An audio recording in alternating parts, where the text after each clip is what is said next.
to the Afghan government, which relies on the adherence to the principles set out in the Afghanistan Partnership Framework. Minorities in Afghanistan must be able to live in peace and security. All Afghans must be afforded equal rights to reach their own potential.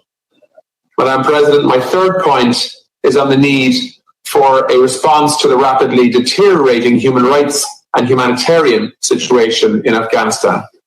14 million Afghans are experiencing severe food insecurity. Half of all children under the age of 5 are suffering from malnutrition. Ireland will support the Afghan government in addressing the country's urgent humanitarian and security needs. Humanitarian actors are needed in Afghanistan now more than ever and must be protected and supported. I condemn in the strongest terms the recent attacks on vaccination workers and against Halo Trust employees, whose demining work was helping local communities to live and farm safely. While having made little contribution to climate change globally, Afghanistan is particularly at risk from the impacts of climate change. Compounding this are the decades of conflict, which have prevented the necessary adaptation and mitigation measures being taken, further increasing the country's vulnerability. Ireland, as co-chair of the informal expert group on climate and security, will work to ensure that this council does more to understand the impact of climate-related security risks, which undoubtedly are contributing to an already difficult and unstable situation in Afghanistan. So in conclusion, I call again on the Taliban to rejoin and constructively engage in the Doha process, which clearly has not been happening. Doing so is essential to building peace. It's essential to determining Afghanistan's governance and its future, and it is essential to addressing the urgent humanitarian and development needs of the Afghan people. We as a council must stand with Afghanistan and its people. We will continue to support their desire to build a fair and sustainable peace and a stable and prosperous future for all Afghans. Thank you, Chair. I thank His Excellency Mr. Khomeini for his statement. I now give the floor to His Excellency Mr. Subramanian Jaishankar, Minister for External Affairs of India. Thank you. Madam President, I would like to thank you for organizing this timely debate on Afghanistan. I particularly recognize in our presence my Afghan colleague, Minister Hanif Atmar, and like all of you, I have listened to his remarks with great attention.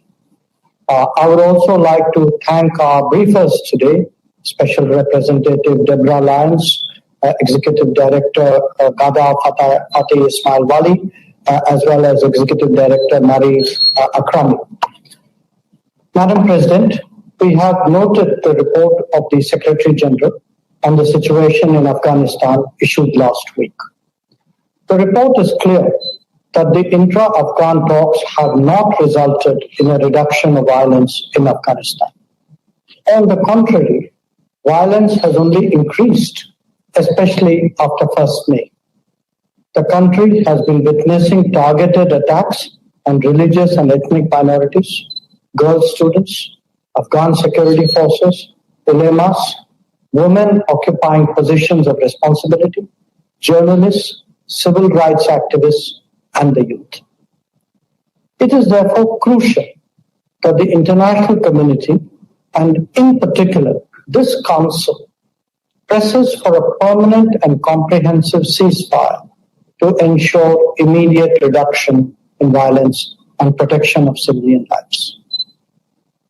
Madam President, a durable peace in Afghanistan requires a genuine double peace. That is, peace within Afghanistan and peace around Afghanistan. It requires harmonizing the interests of all, both within and around that country. India has been supportive of all the efforts being made to accelerate the dialogue between the Afghan government and the Taliban, including the intra-Afghan negotiations. If the peace process is to be successful, then it is necessary to ensure that the negotiating parties continue to engage in good faith, eschew the path to find a military solution, and fully commit towards reaching a political solution. A tangible demonstration of this commitment is required. India welcomes any move towards a genuine political settlement and a comprehensive and permanent ceasefire in Afghanistan. We support a leading role for the United Nations, since that would help improve the odds for a lasting and durable outcome. I would like to reiterate our support for an inclusive, Afghan-led, Afghan-owned, and Afghan-controlled peace process. Any political settlement in Afghanistan must ensure that the gains of the last 2 decades are protected and not reversed. It should, therefore, preserve the constitutional democratic framework and ensure the protection of the rights of women, children, and minorities. Madam President, for enduring peace in Afghanistan, terrorist safe havens and sanctuaries must be dismantled immediately and terrorist supply chains disrupted. There needs to be zero tolerance for terrorism in all its forms and manifestations, including its cross-border one.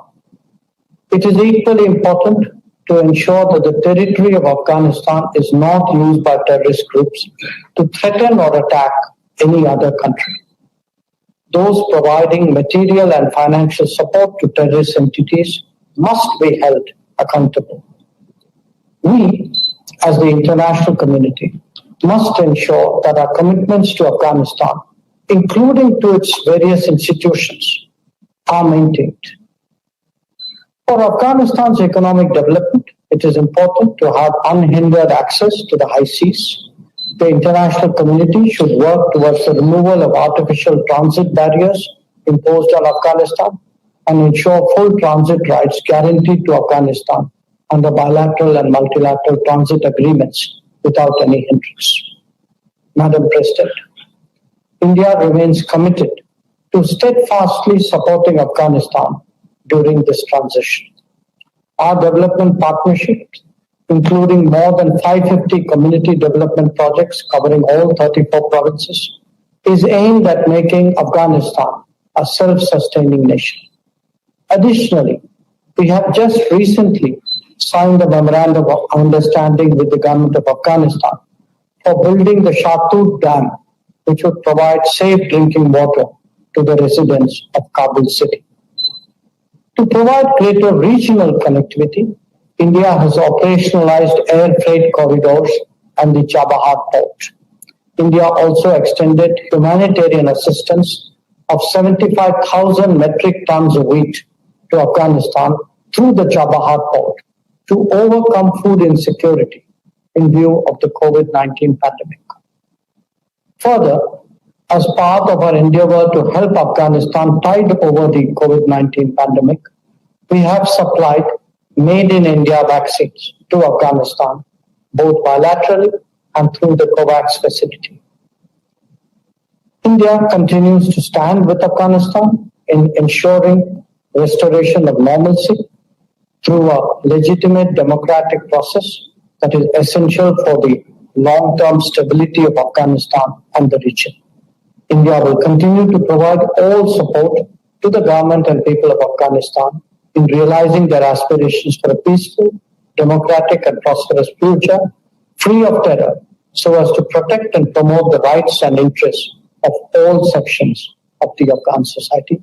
I thank you, Madam President. I thank His Excellency Dr. Jaishankar for his statement.